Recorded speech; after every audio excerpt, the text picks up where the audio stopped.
As you are almost all certainly very aware, I'm constantly encouraging people to get into the UVXY, at least to play a hedge fund strategy. And what do I mean by a hedge fund strategy? Well, it's pure and it's simple. So the whole goal is to always be able to, first off, you want to buy a decent amount of put contracts that are long-term. They're going to be expensive, just to let everybody know. But at the end of the day, it's worth it because typically the UVXY goes down. Now, you have to take a bit of a risk when you initially get into the UVXY if you're going to bet against it. One, the UVXY can go up quite a bit faster than you can ever expect. And what I really mean by this is it can jump if the market crashes even 2%. It could go up 20, maybe 40% if the market even crashes 2%. It's insane. So what's great about the UVXY is it relies on 1 to 2 month futures contracts, right? That bet against the S&P 500 essentially. So there's an advantage here. So let's say in a day, the UVXY decides to totally dip. Okay, that's actually fine. Sorry, the S&P 500 dips, right? That's totally fine because the UVXY is going to go up, but that dip doesn't last forever. And here's what happens. The next day, if the S&P 500 goes up, the UVXY pretty much just dips right back to where it was initially when you had it, when you bought it, when it was going down. It's a little bit tricky sometimes, but it's very simple. It's a volatile product, meaning it's going to continue to go down as the S&P 500 continues to go up, but on the contrary, the S&P 500 goes down, well, UVXY is going to go up, and that's brilliant. So the whole goal behind leveraged ETFs in general, whether it's the UVXY, whether it's the VXX, whether it's any of these VIX-related leveraged ETFs, is that the whole goal to having a leveraged ETF is to have the inverse of said ETF, right? Sorry, the inverse of certain indexes. So like I said, the UVXY basically inversely mirrors the S&P 500. So because it does so, I am able to take advantage of a gain on a bad day. So if the S&P 500 crashes in a day, I have a huge advantage more than anybody else. While the market crashes, I end up winning. I can end up cashing out some of my shares of the UVXY for a massive profit. The profit potential in a single day with the UVXY is actually insane, and it shocks me that more people don't bet against the UVXY, but as it goes down, don't buy more. I'm always buying more as it goes down. Reason being is because if a market crash really does happen and it's really, really intense, I want to make sure that I am absolutely 100% without a doubt protected. And you always do want to find a way to maintain some form of protection in these volatile times, because I honestly believe it's just going to get, I honestly do believe there will be some form of a market crash at some point. Do I know when? No, not really. But the UVXY is a protection mechanism. Basically, the UVXY, the shares that I buy in the UVXY are the insurance policy to the put contracts that I buy against the UVXY. Remember, this is basically me playing with volatility. The whole goal is for me to play with the volatility of the market, whether it's good, whether it's bad, whether it's whatever. I want to play with it in multiple ways. So, but there's just, it's a fun game to play, and I'll keep playing it because it's just what I do. But as far as it goes, though, let's see. Trying to think of what else I want to talk about real quick on it.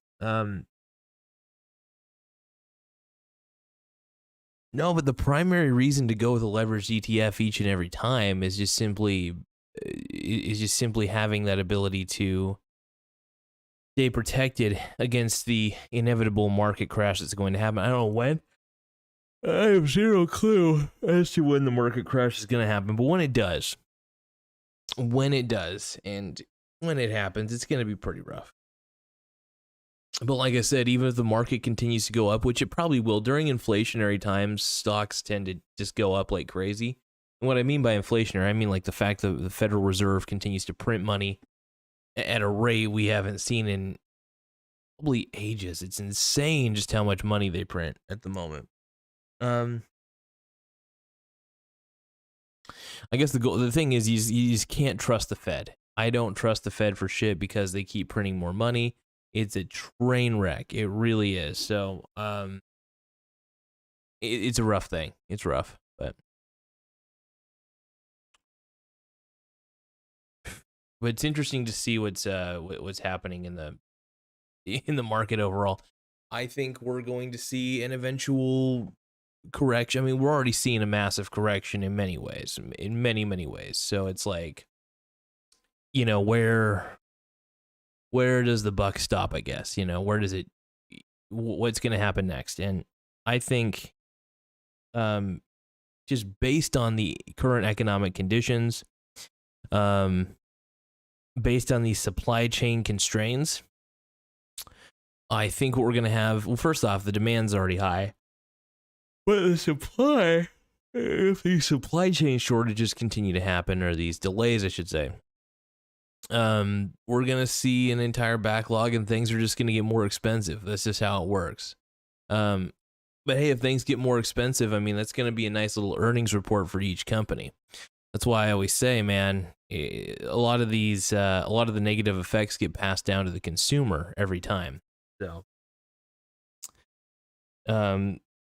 yeah, and this is one of the reasons why I continue to encourage people to invest, because if the Federal Reserve continues to print money the way it does, what do we need to do? What are we going to do about it? Well, we obviously got to do something. So, and the best something you can do is to hold as many different appreciating assets as you can. Real assets that'll go up with inflation. Instead of go down. That's why I'm not a bonds guy. Bonds, okay, so if you get bonds during an inflationary period, it's not a good thing. And I don't see inflation dying off anytime soon, because if we continue to print money the way we do, it's game over. So, but at the same time, stocks can continue to rise at a rapid rate if we continue to press this. But look, the market, I think, is a little more fragile than we're giving it credit for. I think it could eventually crash because they are eventually going to stop the money printing and make money less affordable, I should say, to less convenient, I should say, because if interest rates rise on borrowed money, that's not good. That's not good at all. I mean, here's the thing. So we can either possibly go to interest rates, which I think negative interest rates, which I think we're already at currently, or which means you would basically get paid. Sorry for the yawn, everybody. Which basically means you would get paid to borrow money, which is an insane concept, but it could work. I don't know. So getting paid to borrow money is a new one for me. I've never seen that before. Then there's also the possibility that the Federal Reserve could take the opposite approach. They could start raising interest rates and make it tougher to borrow money. Because look, inflation's here. It's really here. You know, you feel it with certain consumer products. In one of my last videos, the best way to hedge against inflation is using cashback reward credit cards and shopping at Walmart or Amazon, because they tend to keep the prices really, really low. And if you buy their in-house name brand, in-house brand items, that's definitely, instead of the name brand, you're also paying less. Still decent quality stuff, but the goal is you want to try not to be a penny pincher, but you want to try not to spend so much money on consumables. Because the whole goal, like I said, your priority number one priority number one should be, I want to be an investor. That's the thing. And I think I'm hoping more people just want to be an investor instead of a consumer. But I don't know, there's still a lot of people who just want to consume. They want to buy the latest fashion. They want to get involved in all the latest garbage. They want to get the latest iPhone. When in all reality, what you should be doing is, instead of trying to buy the latest iPhone, you should be trying to buy stock in Apple. I will tell you this though, Apple is almost a $3 trillion market cap company, if last time I checked. And that type of market cap is really, really high, and I'm not buying. I think it's overvalued. As much as I love the Apple Corporation, I think Apple Computers is still one of my favorite company. Oh my goodness, sorry about that, everybody. Apple is still one of my favorite companies, but the thing is, it's almost becoming as overvalued as a company like Tesla, and it's another darling. I love Tesla. It's a great company. But as far as it goes, man, I just yeah, you can't trust it, man. Anything that's overvalued, you just want to stay away from. And as much as I love the Apple company, even though I don't own an iPhone, I own a refurbished LG product. Let's just put it there. I don't know. I see no reason to get the latest stuff. The latest gadget I own is just this laptop. Pretty much, that's it. I mean, it just depends on. The way I look at it is when you're shopping for items, right? As a consumer, you should be looking for things that have utility. I know everybody likes to get those items that make you feel good inside or whatever. Maybe I'll never understand that feeling, and hopefully I never do, because I just don't get off to material objects, man. It just doesn't do anything for me. But yeah, my main goal is just to educate and teach as many people as I can. I just see my generation going down the toilet with like their ability to, even though I think saving money is a bad idea, it's a start. I don't think you should get used to being in the habit of it. I think you should just continue to invest what you can into great companies and just buy and hold like you would great real estate. But the problem is we have this, my generation has a problem with delaying their gratification. That's a big deal to me. I think that's one of the reasons we fail as a generation ultimately. And the reason, I think millennials are one of the more hated generations because there's a lot of good reason to hate my generation. And I don't blame old timers, for hating my generation, because as a millennial, I don't necessarily like my generation either. I think that they're kind of prude. I think the majority of them are prudes and very definitely entitled. But I'll tell you what though, baby boomers, the baby boomer generation's definitely an entitled generation too. Don't think I'm letting them off the hook. In fact, I think baby boomers and millennials are more alike than they realize. Very entitled, kind of bullshit. Definitely ruined colleges for sure. Yeah, I don't know. I'll just put it this way: baby boomers and millennials are basically cut from the same cloth, and it's a pretty shitty cloth. And yeah, I'm a millennial. I'm part of that generation. I'm part of that problem. But I mean, once you recognize that you're the problem, you can end up hopefully being the solution. That's why I made this show. I wanted to, teach people to, have a little, encourage people. You can't really teach work ethic, but you can encourage it. Encourage a decent work ethic, encourage paying yourself first, delaying your gratification, having assets. The problem is, baby boomers and millennials, baby boomers taught millennials that money is evil. That, truth be told, money's not evil. Money's a tool. That's all it is. Money is a tool. It's a means to an end. It's just a tool. And I find it so funny. We as a culture prefer to blame the tool. And this says a lot about baby boomers and millennials. This says a lot about the boomer and the millennial generation. We're more apt to blame the tool, right, than we are to blame ourselves. I'll give you an example, and this is a tough one to say. School shootings. That's just a simple example. Most people, no joke, don't blame the psychopathic kid or the environment they grew up in or anything. They blame the instrument that was used. Okay. And then another thing is millennials and baby boomers, another thing they do. Money being a tool, right? They always say money's the root of all evil. Okay, that's kind of an idiotic statement. Money is just paper. Hell, it used to be something valuable when it was backed by gold, but it isn't. So it's kind of worthless. That's why you got to dump it into assets.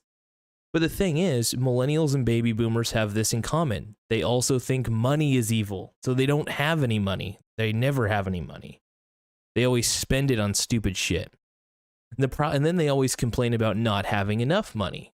And then they end up working harder and more hours for the money. It's ridiculous. It's a cycle. The moment, I think that the cure to this stigma of being a millennial and a baby boomer is simply just looking yourself in the mirror and saying, I suck. That's something I've done for a long time, and it's allowed me to improve. I think we've taken so much time smelling our own farts, patting ourselves on the back a little too much for doing nothing. That's scary.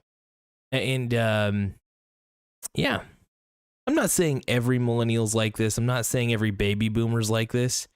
I'm just saying it's a trend. And when something's a trend,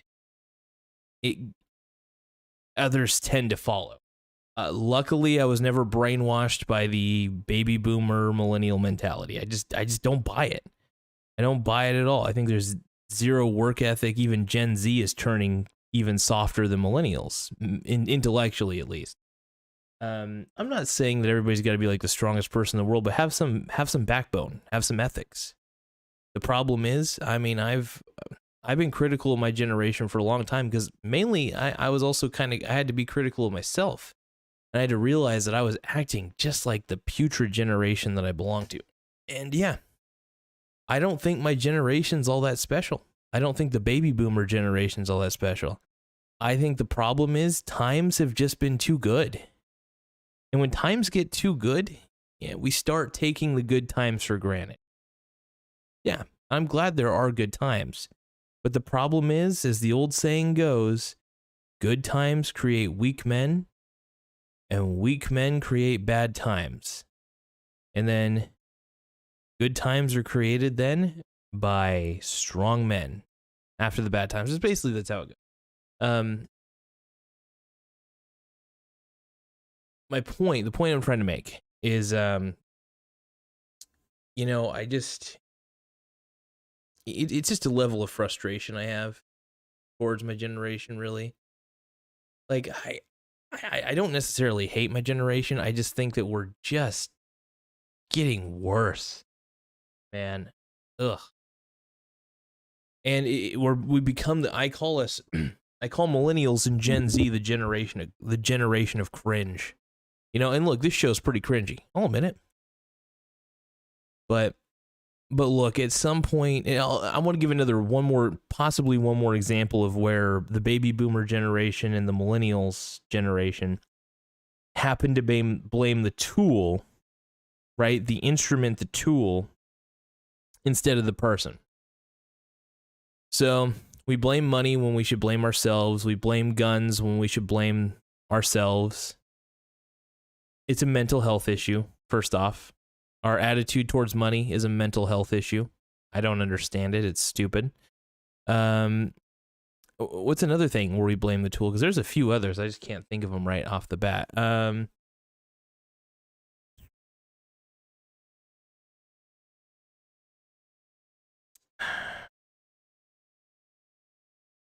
Mainly, here's the thing. We just don't blame ourselves enough.